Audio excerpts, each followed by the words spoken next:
for it. All right. So the next two quotes come from Dion Fortune, another one of these famous occultists from the late 1800s, early 1900s. This is from her book, Psychic Self-Defense. She says, "It is well known to all psychics that the sites of ancient temples where mystery rituals have been worked are always potently charged with psychic force. This force need not necessarily be evil, but it has a powerfully stimulating effect on the psychic centers and stirs up the subconscious forces." Her next quote says, "We have very little exact knowledge concerning these subtle forces which are the basis of both occult attack and spiritual healing, but we have good reason to believe that in their nature they are closely analogous to electricity. They are inanimate forces, however, but have in their nature something that is akin to life, though of a low type. It has been my experience that if we work on a blended analogy of electricity and bacteriology, we get pretty near the facts, as near, at any rate, as our present state of knowledge permits. In other words, if we act as if thought possessed the combined qualities of electricity and bacteria, we shall have a sufficiently accurate method of steering by dead reckoning in the absence of certain knowledge and actual sight. If we consider the various methods used in folk magic of all ages and races, we shall observe that they are in agreement with these hypotheses." So now I will sort of add a few thoughts here. The Norse mythology, from some guys I've been listening to, does seem to be conveying information about primal forces of the universe. For example, Thor being electromagnetism, and some of the statements about Thor, like I think I was listening to Michael Denny, the Thunder Wizard, and he was talking about Thor, and I guess there's somewhere in the mythology that says without Thor, the sun would burn out or something, and science confirms the fact that without the electromagnetic force, obviously the sun would just burn out, it would turn off.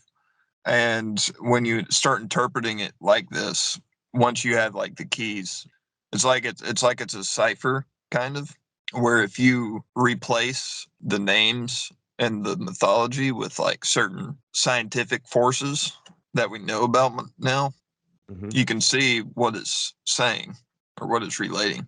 But it's interesting because it also blends it with human archetypes. So there's the human archetypes and the primal forces of the universe sort of working together in a mythological form. Right, yeah. I had this thought while you were talking there. And you said that orgone energy is Odinic energy, like Odin energy, right? I remember you saying, Ode. I think. No. Yeah, Ode. Ode. Well, when you said it, I said Ode, Odin energy. And what flashed into my head was the Valknut. And I thought you were talking about how these archetypes are almost like carving their way into human consciousness. And I thought about the Valknut and what it looks like. And it looks like a triangle, but it's been split into basaltic columns. And I think that Ogon, or the Ode energy, or the Odin energy, the Valknut represents this energy, and it bleeds into everything, right? It's the electromagnet, if you will. And the Valknut, it looks like the effect you get from magnetism when it's cutting through rock, the force, like it's the pure representation in this symbol. And when you misalign the other triangles or the triangular rectangles in this Valknut, it looks wrong. And I think that can also be a good comparison to the disruption of orgone energy, how it leads to derangement, right? And like a lost highway syndrome or something like that, a road to nowhere, They're trying to build a utopia right now on the clipothic husks that the system has procured. And Yeah. just look at this, right? Okay. I mean, look at our cities, right? We've got buildings like dolmens, okay? Cities built like colossal stone circles. Malls are built to emulate the wonders of the world, like one in Newcastle is called Eldon Gardens. And even the front face of it looks like a really poor facsimile of the Gardens of Babylon. And, you have the Civic Center, which is like the Lighthouse of Alexandria. And it goes on and on. They even put replicas of stone circles in the social housing estates here. And in parks, they put dolmens up as well and megalith replicas. What does this need for the facsimiles of these temples that you were just talking about in that quote?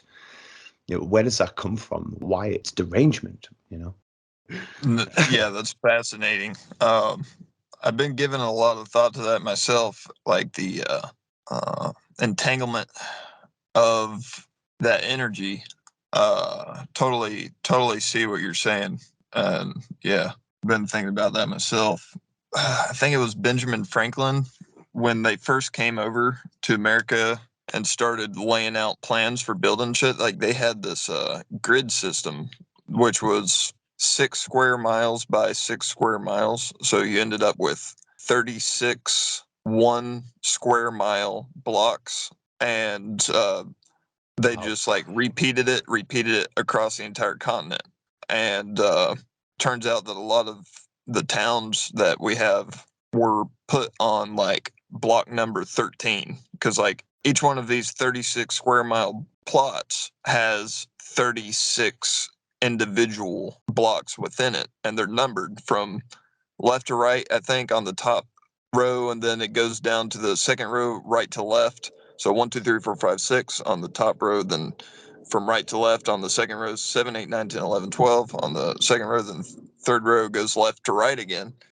So as soon as they got here, they started setting shit up to fall into these certain patterns, and now we're living in the result of it, and it's Yeah, pretty. it's It wild. sucks. Yeah. I mean, the amount of films I've seen where that you see over the top of Los Angeles or another one of these cities that's like a grid and it just looks like a computer chip. And I'm like, how did they get away with that? Who thought that was a good idea? Yeah, it's horrible. I was just thinking about how this can be used, how you can stop people from finding enough balance so that you can be intuitive enough to take the right path. And I was thinking of places that are even in our own backyard, places that we wouldn't even think about. For instance, there's a place called Pleasant Hill, and right next to it is St. Michael's Mount, just next to where I live. And Harold Bailey says that these places were ubiquitous around England and also in Ireland, and that these were the ceremonial hills of any given place, that if they weren't labeled like that, they were given those labels, that these were former sacred places. And the one next to me is quite high. It towers above the rest of the houses where it's situated upon.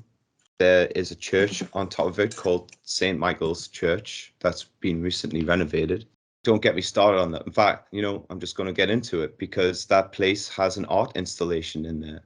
Harold Bailey also says that St. Michael is the Christianization of Mercury, and what is in the garden, this church garden of this place called St. Michael's Hill. Well, in this church garden is a infinity sign built into metal. Is an actual figure 8 lemniscate. It's a metal public modern art sculpture, but you can clearly see that this is the sign of the magician, sign of Mercury. And what's built up around and all over this hill, by the way? Oh, that's right. There is a housing estate called the Biker Wall. They actually call it the Biker Wall Estate. And I don't know if they did it to mimic Hadrian's Wall and other ominous structures like the Dark Tower out of the Lord of the Rings, but this estate has been showcased on the BBC as one of the ugliest places in Newcastle, and it's a social housing estate, and it's built right on top of what Harold Bailey says St. Michael's Mount and Pleasant Hill, they both refer back to when these sites were former sacred sites where they would ascend to the higher place to be closer to the heavens. God only knows what they would find if they decided to dig in and around that place. They'd be sure to find something really interesting. That symbol of the lemniscate, there's the fact that the sun, throughout the course of a year, so it makes what's called the analemma of the sun, meaning that someone who goes out, say, at the same time every day and takes a photograph of the sun with a camera sitting in the same spot, the same angle. So like they go out at noon every day throughout the year, that the sun makes a figure 8. And the reason is because of the tilt of the axis, that unnatural tilt. Whereas if the axis of the earth was straight up and down and you did the same experiment, it would just be a single point of light because the sun would be in the same place every day at the same time. So you can imagine that if our axis started to correct itself and go straight again, someone doing this experiment, it would be like that figure 8 shrinking until it became that point. If it took a number of years, every year that figure 8 would get smaller and smaller until it just became that point again. So and another thought I had as well about that figure 8 symbol is you see all of those coats of arms where the two dudes are standing there holding clubs. Yeah. And, I had the thought, because the two sides of that figure 8 are shaped like a club or a teardrop kind of shape. And when you look at the Cernabis giant, it actually features the teardrop shape with the guy's head. But with these coats of arms with the two dudes holding clubs, it's like they're each holding half of that figure 8 as the club, which the club is kind of teardrop shaped as well. That's just a thought, though. I don't know if there's correlation there or not, but So when I think of the wild man, I think of the fool. And I also think when we were talking about the fool being representative of the sun god, and also when you recommended Sethicus Boza and his tutorial on the tarot, he mentioned that the fool is the originator, is the original magician. And I think that plays into that. And I think it's very interesting how the sign above the magician's head, it almost looks like 2 zeros, like 0 split into 2 zeros, two spaces or 2 minds. And I just found that interesting, the way that you link that back up to, I called it orbit 0, the original orbit equinox. And when that was destroyed, that almost catalyzed our minds to split into 2. Also, it caused that fractality, that fractal mathematics you keep talking about, which has screwed up us on a physiobiological level as well. But also, when you're talking about the club there, and I also think of the magician being number 1, which suggests a pillar, right? Well, what's at the top of a pillar? It's a high place. And what could you see clearest on the high place? What were you closest to on the high place? On the cliff, if you like, just like in the Fool card. Well, you were closest to the sun's orbit 0, the orbit equinox. And the magician card presents a robed man pointing to the sky, bringing down knowledge from above to be manifested as wisdom in the world of the profane, bringing the 0 down to earth, like he's willing the remembering of the equinox age, and he's bringing 2 back into 1 again. He's using the rod to do it. The magician has the 1 and the 0, right? Because he has the wand and circle, and as he uses them as tools to translate the higher knowledge into manifest reality, piecing back together a remembrance of the golden age. And what happens when you put these pieces back together? Well, you get the Wheel of Fortune. you get, number 10 in the tarot. It's almost like that old nursery rhyme when you can't put Humpty Dumpty back together again. But you can put Humpty Dumpty together again with the right tool, with the rod. All the king's horses and all the king's men can't put the sun back in the sky again, but the magician can. He can, maybe, but if he's too busy fucking around with the polarity, which, or taking advantage of the fact that in that fractured state where the positive and negative force, which normally attract each other, are in a situation where they are repelling, then he can direct the flow where he wants it to go. So if he's too busy fucking around, but he should, as you say, be trying to, he could do just as you say and take the holistic approach. It's not always the case, though, sadly. No, and also with Sethicus Boza's tutorial in the tarot, specifically the Fool and the Magician, he strips away all grandeur, and at the same time, he's supporting the idea of the magician, of how he should be, but he strips him down and says, no, this is Loki. The magician card, you mustn't look at this guy as the way, show her he's the trickster. I also find it very interesting that in the Nordic tarot, the magician is Odin, and yet Odin and Loki are almost two sides of the same coin, the evil and the good. And depending on which source you go to, Odin is the trickster and Loki is something else.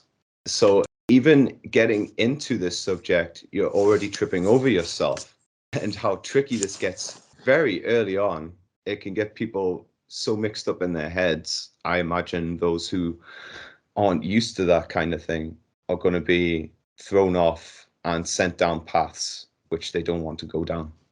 Well, taking it back to the foundation we laid at the beginning, I think that the circle is more corresponding to the core, and the figure 8 is more corresponding to the secondary layer. And it also symbolizes time, and the circle symbolizes eternity. So it's a state of mind, and there's really no avoiding the figure 8 state of mind to some degree, because you have to calculate, you have to make calculations all the time, if it's not muscle memory, you actually have to think about how long it's going to take you to do something in a methodical way, strategic way. It's going to involve a little bit of that state of mind. So it really does come down to choice. And if you look at the Norse mythologies, it's the choices that Loki made that really fucked the situation up. It wasn't so much his intelligence, it was the way he used it. So our next quote comes from Charles Konia, actually, talking about Wilhelm Reich and the functional relationship between attraction and illumination. He says, orgone energy systems attract each other and illuminate. We know that in the primordial universe, the universe before the creation of matter, it was not possible to detect motion. This is because, in the absence of matter, there are no reference points to anchor our perceptions of length and time. Attraction and illumination are related to each other and can transform into each other under certain conditions. In coexistent action, time and length transform into each other. The transformation of length into time gives rise to simultaneity. The transformation of time into length gives rise to timelessness. An experiment devised by Reich demonstrated the association of the illumination of the Earth's orgone energy field with gravitational attraction. He postulated that if daylight is a function of the Earth's illuminating orgone envelope excited by solar energy, then it must be accompanied by an increase in the Earth's attractive force. Accordingly, a sensitive balance was placed at ground level, with the balance beams precisely in a horizontal position. indicating an equal attractive force on both arms. A metal tube was partially buried in a vertical position in the earth underneath one of the balance arms. And if you want to know about the metal tubes and what effect they have, go back and watch our first video, Fall of Loki. We talk about that. Yes, we On did. bright sunny days, the gravitational attraction of the balance arm exposed to the metal tube was greater than the control arm, as indicated by downward deflection of the balance beam away from the horizontal position. On cloudy or rainy days, this did not occur.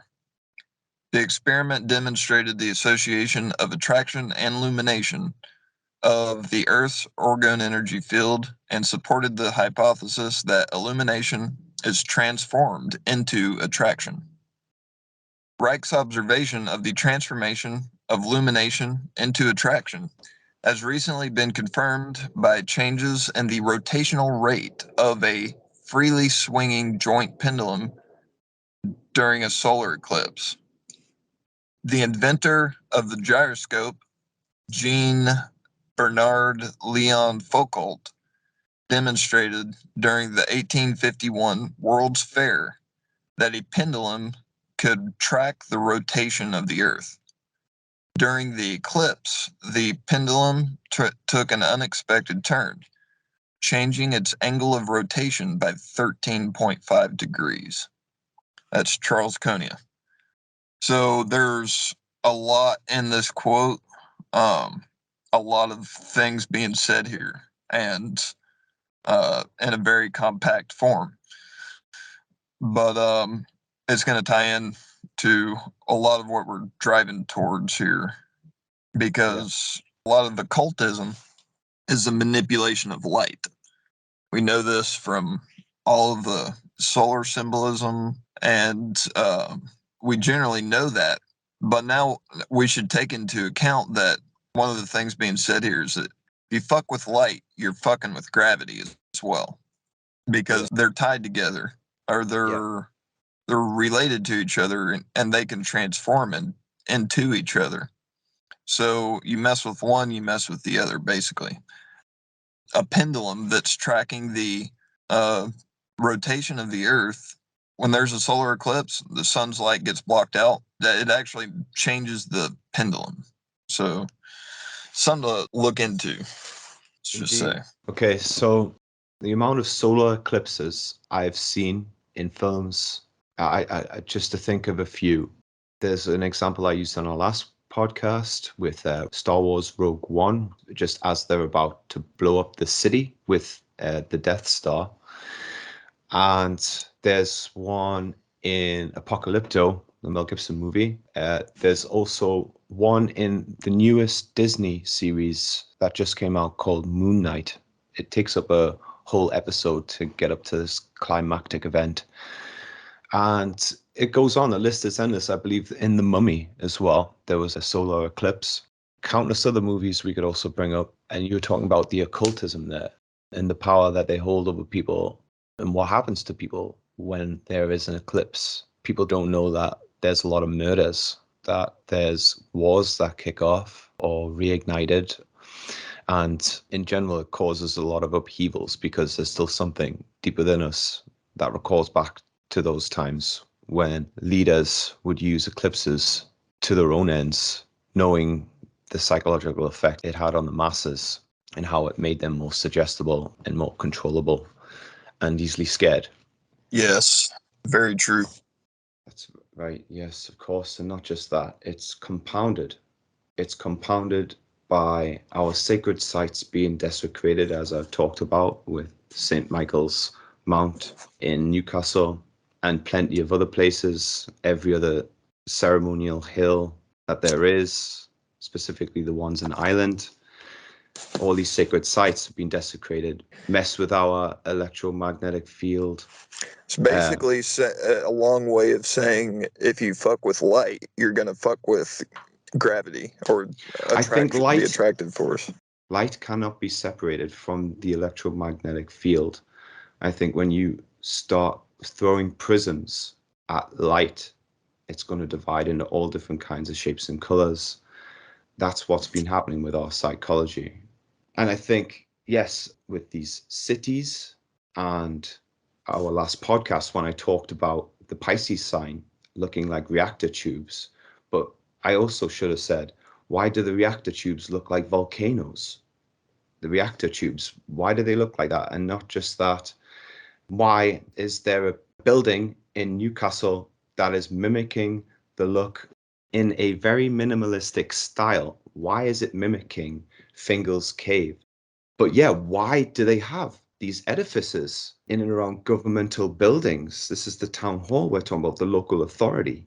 And why do the politicians meet up in this replica of Fingal's Cave, in this mushroom-shaped cave replica where you go underneath it and it feels like you're entering into the king's chamber or something? Maybe the people who built all that were operating on the same principle that Emanuel Velikovsky Yeah. was Same operating person. on, The same and person the who, one that yeah, we're attempting to sorry. operate on as well, knowing that by giving all of the government people who go to those buildings and all of the general public who goes there, they're giving them the experience of a repetition of ancestral memories, even though they don't know it. That it serves the purpose of quelling any sort of impulse which would arise in the individual to seek those things out to the root.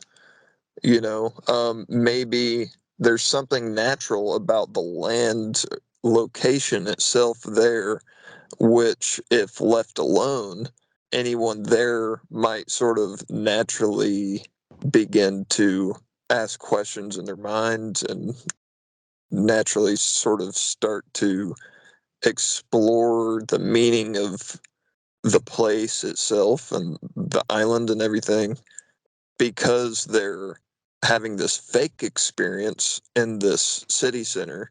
That sort of just exercises that inner impulse to actually find out more. You know what I mean?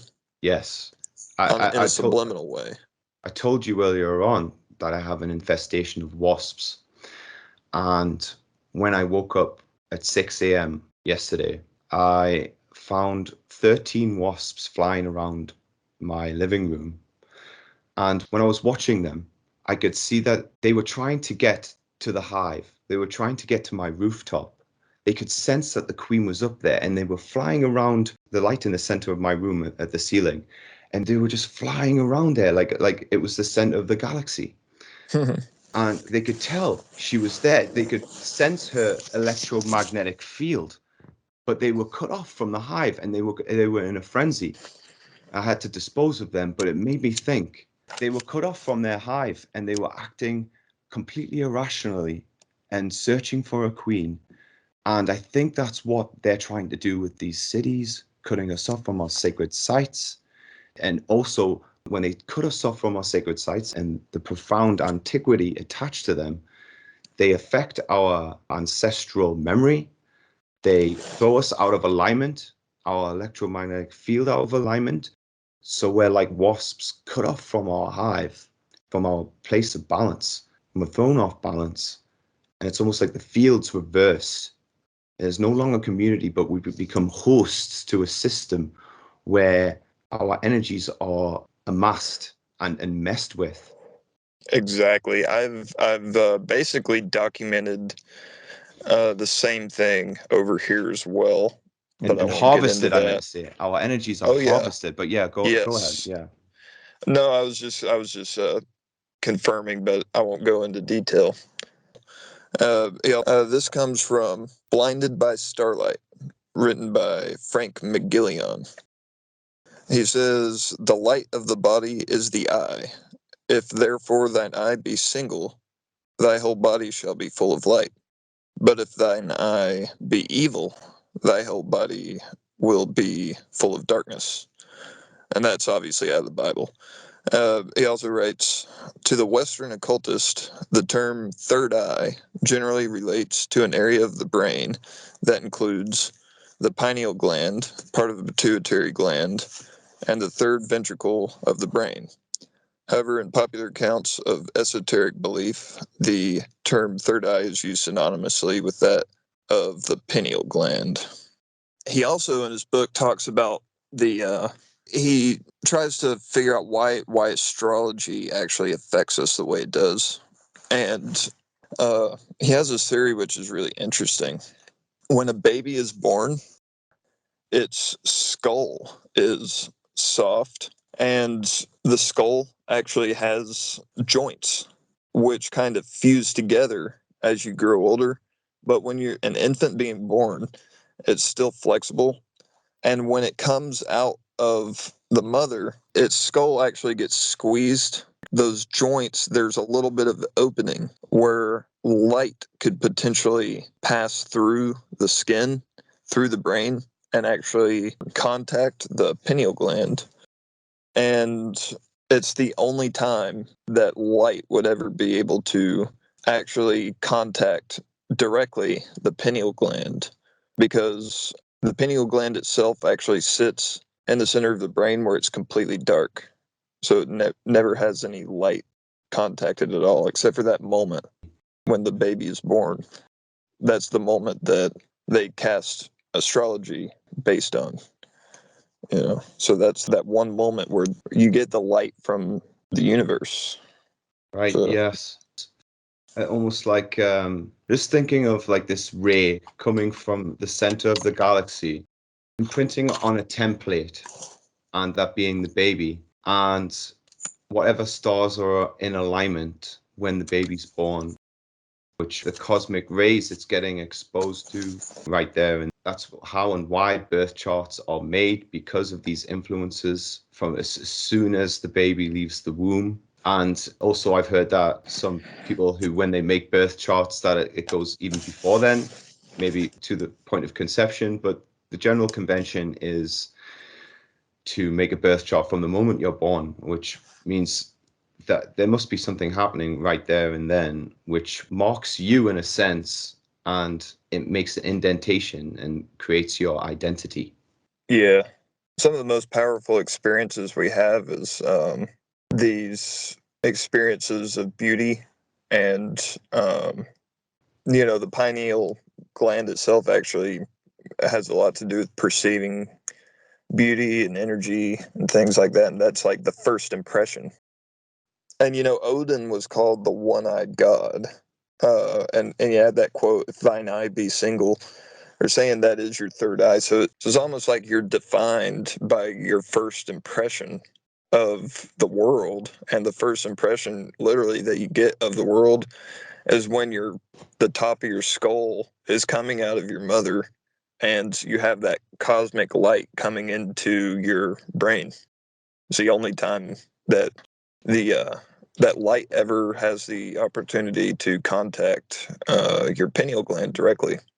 So it's almost like the I birth can chart. attest to this. Yeah. In a moment of synchronicity, when I was leaving at 5 o'clock in the morning to be there for the birth of my child, there was this big cloud over the hospital, but there was this ray of light coming down.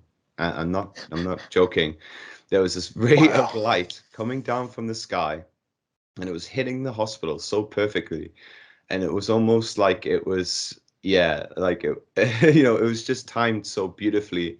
And I'll always remember that morning walking to the hospital from the house. So yeah, That's so cool, man. yeah, it was amazing to see that. The very thing that you were talking about there, that's what I was feeling. A being was being shot down from the heavens into this world, shot down from the huge cosmic cannon that is the center of the galaxy, which, since finding out that I am a Sagittarius ascendant, it's become far more of a poignant subject, a serious subject for me. Now that I know a lot more about that symbol as well, of the centaur and where his bow and arrow is pointing.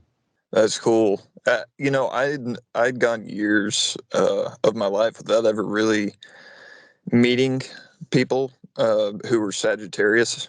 I actually started wondering, like, when am I going to meet Sagittarius? And then, then last year, I'd started meeting loads of them all of a sudden. So I'm a Cancer. My horoscope, my sun sign is Cancer. But when I looked up my birth chart and it said Sagittarius rising, I thought, wow, okay, so I've got water and fire to play with now. yeah, So, that's just as powerful as the sun sign as well. The ascendant is yes, every bit. yes.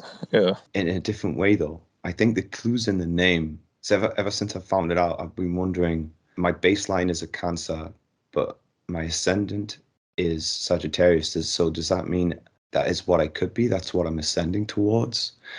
I've just been having thoughts like that. I could be completely off because I'm a complete amateur at astrology, but I'm slowly picking my way at it and getting to grips with it. But it's a very interesting subject. And my other aspects, wow, yeah, explain a lot. Yeah. My the astrology reading I had blew my freaking mind. Yeah, Tell me it's about it. crazy. Oh, well, it explains just about everything. I'm like, well, pretty much sums it up right there. Damn, made a lot more sense. And along with the sun sign, moon sign, and ascendant, the nodes of the moon are also like right up there. The everything else, like all the planets and everything, that kind of takes a back seat to the most important ones. And the moon actually is the most important. But yeah, it makes total sense. What's your moon sign, by the way? I'm just looking it up now. I've forgotten it. My moon is in Aquarius. Oh, Yeah. that makes sense. I can see it. I can Really? see it. Yeah. Well, I mean, the ascendant. That's kind of what we're doing now. We're really getting into the religions and the philosophies and everything. That's right up the alley of Sagittarius. The two that really freaked me out was finding out that I had Pluto in Scorpio, and Really? So you're yeah. not that much. You're about my age. My Pluto's in Scorpio. I was right at the end. Oh, okay. Right. So we're both into conspiracies and looking into the darker subjects of life. And Well, I can also, also say yeah. I can say that you've redeemed Sagittarius for me, because most of the Sagittarius I've been running into lately drive me freaking nuts, dude. So you've redeemed the Sagittarius for me. I can have my moments. Well, Sagittarius is half beast, half man, and that's kind of the next quote I got. Yeah. Um, Looking into what actually were our remote ancestors into. Like, there's a lot of people trying to get back in touch with their ancestral roots and practices. Where do we look for clues? We have what the Romans wrote about them. We have, the remnants of their mythology with the Eddas, the Poetic Edda, the Prose Edda. We have relics, archaeological, runic inscriptions with runes. But what about the early church? What were they writing about the early days when Europe was just beginning to be Christianized? What were the church fathers writing about them? It would be highly biased, obviously, but I found something very telling, because they were actually um, trying to cover something up at the time, and it's still in the records. And it's actually very telling the way that they were concerned about this particular issue that they were dealing with in the early days of the church. And the quote says, and this first part's actually written by the Pope. He sent this out to the different churches in his domain. He said, bishops are to drive out of their dioceses those who believe in and practice the wild ride. They are to preach seriously to all their people so that these beliefs may not spread. So the condemnation is on the wild ride. Okay. Says the condemnation is on two levels. It is forbidden to believe that you yourself ride out, and it is forbidden to believe that others do so. It is forbidden to believe that there are women who claim that they go out. One must not believe believe that there are beings who can transform men into wolves or other shapes, for only God can change one thing into another. Neither must one believe that there are wild women of the wood who appear in bodily form to men, seduce them, and then disappear into thin air. Here the wild women are identified with succubi, and consequently with demons. One must not believe that there are women who believe that they sneak out at night while their husbands are asleep, pass through closed doors, and travel long distances to kill Christians and eat them, or else cut out their hearts and replace them with straw. Finally, one is forbidden to believe that some women claim that they go out at night through closed doors and fly up into the clouds to do battle. So, what the hell was going on back in the early church? Because, the Roman Empire just collapsed, and then the church came up, and they're over there trying to Christianize Europe, and they got all this going on. Well, that's interesting because when you were talking about that, it was a long time ago now, it was a few years ago, but I'd learned from a channel called Gnostic Media. Jan Irvin brings forward documentation, evidence, thorough evidence, that the very earliest form of the Royal Society in England was transported over. A group of them, a sect, went off to pose as some of the settlers of the town of Salem. And when they got there, they were poisoning people with ergot, an ergot formula that caused hallucinations. And this was one of the very first psyops, documented psyops anyway, because I'm sure people could go into plenty more. But let's just stick to Salem for a second. Now, how many times have you seen reiterated, reimagined this story of the witches of Salem? It's like a big fetish over there, isn't it? And not only that, it's pretty big over here as well. That stuff flies, it gets sales, people go and watch it. Over here, it's still a semi-tradition to watch Hocus Pocus, that Disney film about the witches of Salem. They knew, obviously, that this ergot could be used, and probably learned it from the witches, that they were, from all of the documentation of the interrogations of these witches. And so they co-opted this technique and took it over to America, and now it's almost like an established event that this Salem thing gets brought up every now and again, and a film made out of it, or a TV show, or a play, etc., a book written. That's what came to mind when you're talking about that, but also sorcery in general. The witches was such a strong movement, and such a hard remnant of Druidism to get rid of, that just like Fabian tactics, ever since Emperor Fabius deployed those tactics back in Roman times, I think these Fabian tactics have been used and, for the most part, have worked against these pagan remnants that were so die-hard, that didn't want to go out without a fight, but in the end, their own techniques were used against them. And meanwhile, during the whole process, the Vatican is stashing pagan relics in their temples, and the Vatican is full of pagan statues and everything. Maybe the Vatican knew that the witches knew how to have a good time, and they wanted to make sure that only them would have access to it at a certain point. I don't know. Well, I mean, the very clothes signal that as well, of the cardinals and of the Pope himself. Oh, yeah. Oh, that's another thing I want to, that reminds me of something I have to mention because I don't have it written down. Yeah. Go ahead. The re-emergence of witchcraft in 1951, I think, when England actually repealed their anti-witchcraft laws. Then you have Gardnerian witchcraft that kind of popped up. Then you had Neil Sanders, I don't remember if do you remember Michael Desarian talking about how Black Sabbath was approached by Neil Sanders? He was trying to get Black Sabbath to actually come out and join his witches cult. Oh, right. And they I told didn't. him to I they can't told him to remember fuck this. off. Oh, did Well, they? yeah, they told him to fuck off basically, but he has this whole witch.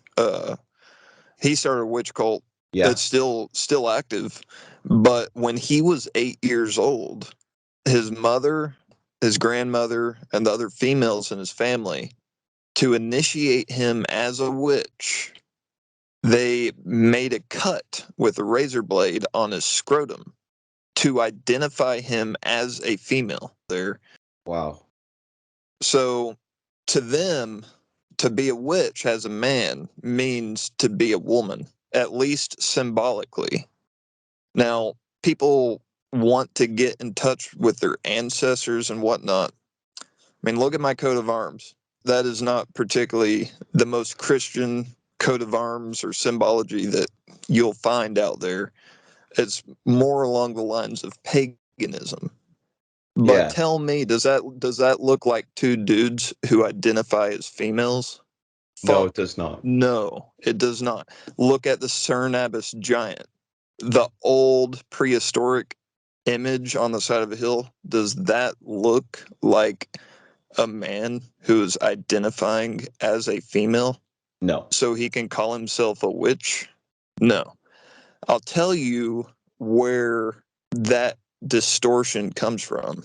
It comes from the fourth sect. This is getting into Ralph Ellis and what he discovered about the true origins of Jesus as the King of the Jews, who led the Jews in a rebellion against Rome. And when he failed, they crucified him, but didn't kill him and sent him to England, and then rescripted his biography to frame him as a peaceful, spiritual man, the Son of God.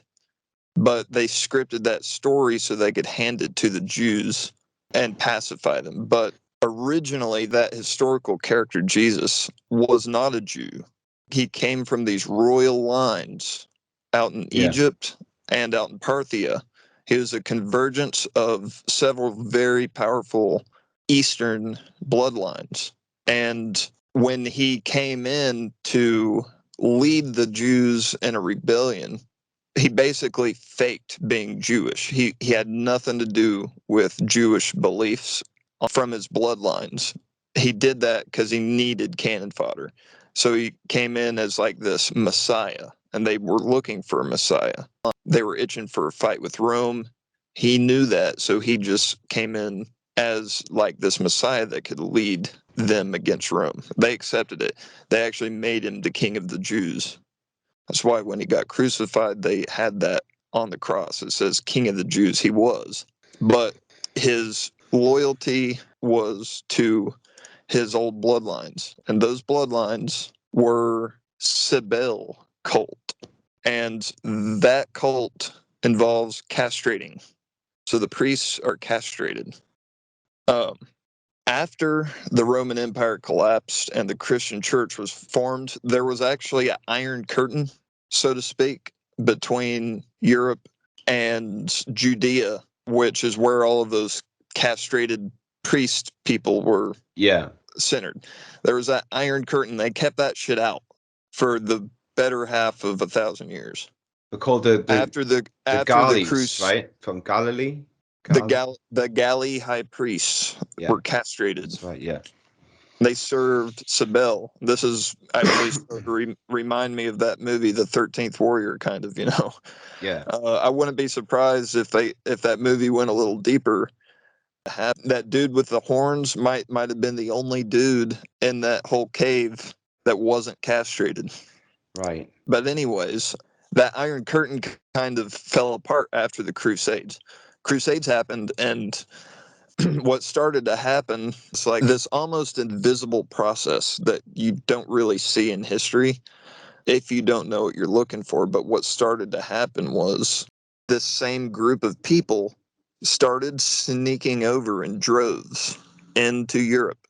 and started merging with all sorts of different groups. And they merged with the witches, just like they merged with so many other different groups. And I attribute the furious inquisitions of the witches not so much. It's like they were actually after those sort of infiltrators. These unnatural ideas and philosophies and practices were popping up, all over the place in a certain time frame after the Crusades. In the Book of Enoch, wasn't it the women who decided to sleep with the giants, the fallen angels, right, the Nephilim?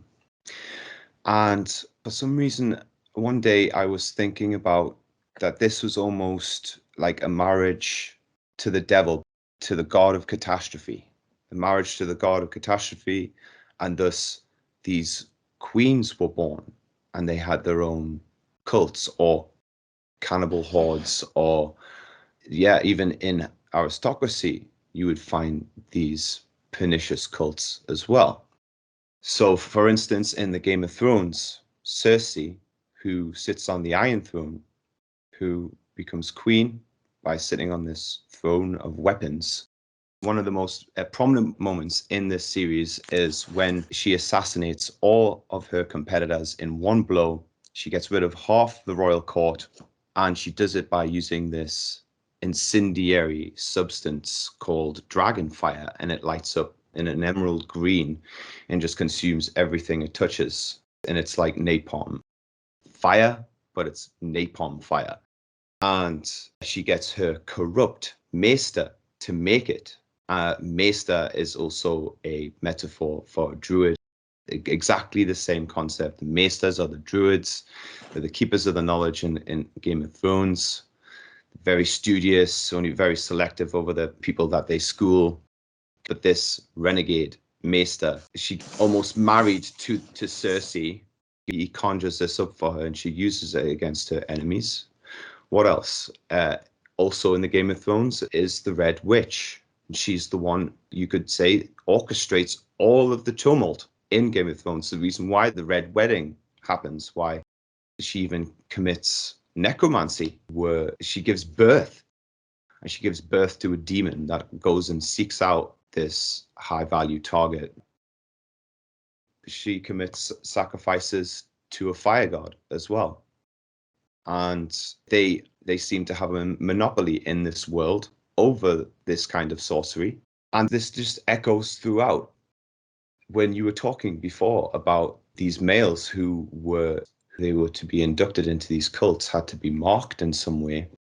One of the newer series that's just come out, The Wheel of Time, it's called. And it's also written by George R. Martin.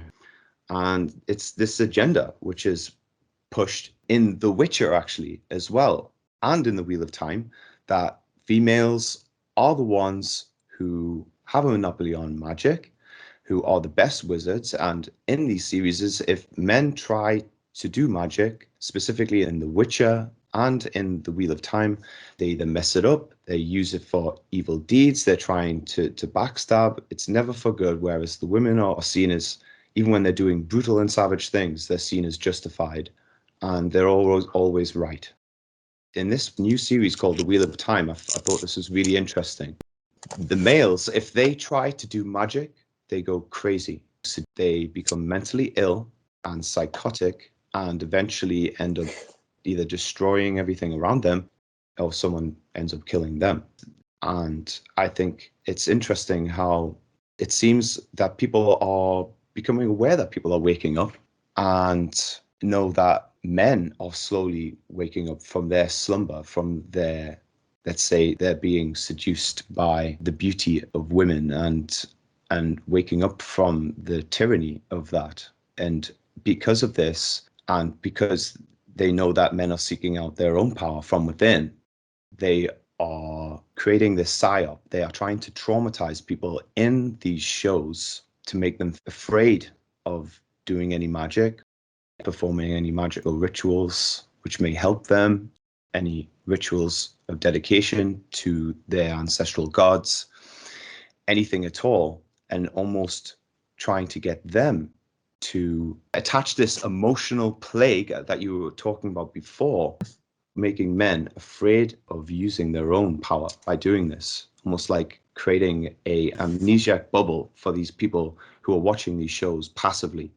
And this stuff's going in. I really don't want to delve into those magical areas like that. That trigger subtly making it taboo, like in a really subtle way. Yeah, aversion therapy. Yeah, mm-hmm. Yeah. It's very sinister. It's a yeah, very but when sinister you thing. catch if you are clever enough to catch those things like you are, then it becomes like very telling. You know, like even more telling when you do catch those things. Sort of like the whole quote I read about the witches flying around. It was the fact that they were so concerned about people not believing it. That's what really gave it away to me, you know? So if you can catch it when they're trying to get you to stay away from something, that really puts a question mark over it. You know what it reminded me of, though, when I was meditating on this point? I remember it was brought up in one of the Unslaved podcasts that women hid the paternal line from men, the paternal lineage in their own children. They stopped that from happening. They blocked that from being recognized. I felt like this particular agenda matches that. They're trying to make men forget their own lineage, their own genealogy, in giving up their responsibility of the child's birthright to also originate from the father, not just the mother. And the backlash from that, when the men realized that this was not the case, that the paternal line did matter. And as a result, the paternal line became the stronger out of the two, which became another imbalance, in my opinion, because then we're losing the other half of where we come from. And yeah, it felt like another angle on that kind of sorcery. When you start messing with people's genetic bloodline, that quickly goes into areas where they're being held down by these psychological tactics, right? Which is sorcery. It's holding something back. Some of it. They're doing the same with magic that they did with the magic of fatherhood back then. Right. And I was thinking about this earlier today as well. And I was thinking that when we look at the witch hunt and the crusades against the Native Americans and South Americans, I wonder if some of it was directed by a continuation of the same story. Michael brought out the fact that the women, after they were caught, were not contrite. Like they held the grudge for getting caught throughout time, throughout the centuries. What if in certain parts of the world, the women did have become contrite about it and apologize or whatever, and those were the groups that were targeted. And looking back on it in history, it just looks like some random war or whatever, but it could have been those evil women directing the aggression towards where they knew the good women were. You know what I mean? Yeah. Just a thought. Yeah. No, and a lot of and you look at the incorporation of certain elements of practices of the cults, such as the turning the man into the woman, like that is a remnant. That's like steering towards that situation again. It's the fact that there's that craving for women to return to that state of affairs where they were venerated as these high ones. The ability and the ignorance of the men of their role in the process elevated her. So there's this craving even today. Yeah. And especially in the cults, I would say, if you see stuff like this going on, what the hell is pagan about taking an 8-year-old boy and cutting his scrotum and telling him that he's a symbolic female now and he can be a witch now, you know? What There's I nothing. what I also loved about the breakdown of Loki by Thomas Beaumont is how he specifically mentions that Loki gave birth to Jormungandr. Yeah. You could look at it as effects of the comet. You could look at it as a tsunami. You could look at it in different ways. The Leviathan, the water dragon. But the Leviathan's also used for something else as well, the symbol. It's used for tyranny, right? The Leviathan, like the Vatican is the Leviathan. It seeps into all the cracks and all the nooks and crannies, and it controls all the pies from behind the scenes, or many of them, and their cohorts and connections, and even their competitors, so-called competitors. So you have that idea that Loki is in some way female, right? This dark magician can switch genders, and Loki can switch genders. Well, who was the most ferocious deity of ancient ages? One I can remember from when I was doing my research was Dictyna of ancient Crete. And she was a war goddess, and she was the goddess of all the animals. She was the serpent goddess, and she was on top of this mound. Also look at this mound as all the creatures coming from her womb, right? And when all things are connected as one, and you're able to tap into that, there's an immersion that takes place, an oblivion. And the promise of that, the promise of oblivion because of the cataclysm and its traumatic effects on the people who went through it, they also began to seek out that oblivion that the womb offered, a way to return to that permanently without coming back here. That idea, which others have talked about as well, I'm not the first one, but that seems congruent when you were talking about these men who almost were controlled, and their minds controlled, seduced, but it's also them who bought into it, and them who identified with this tyrannical mother, this ferocious mother goddess. Indeed. And I think Yeah. that distortion of this whole epoch where the women were hiding the facts of paternity from the men, I believe that this epoch was a post-cataclysmic epoch. Yeah. And you could even look at Conan the Barbarian, the story. It's almost like they encoded only a portion of the picture into that movie. Right. The full picture, I think, would be that obviously, you know, when Conan started to sneak into the temple, this lower class priest approached him and started making advances to him. So that priest was a homosexual. Yeah. He was also probably castrated. The movie doesn't get into this, but looking at it objectively for what it really is, you had the one dude, Thulsa Doom, and then his two lieutenants. They might have been the only three guys who weren't castrated, and the system would have been to indoctrinate everybody into the paternity lie, because they would all be ignorant of the role of the father, and that could be the reason why they went out and slaughtered everybody else. Obviously, the village that Conan came from, the fatherhood principle was still intact. I would say that the Thulsa Doom folks were, in their system, it's probably safe to assume that they were keeping that paternity thing a secret and trying to operate under those, you know, principles where it's just the woman who gets divinely conceived and all that, you know.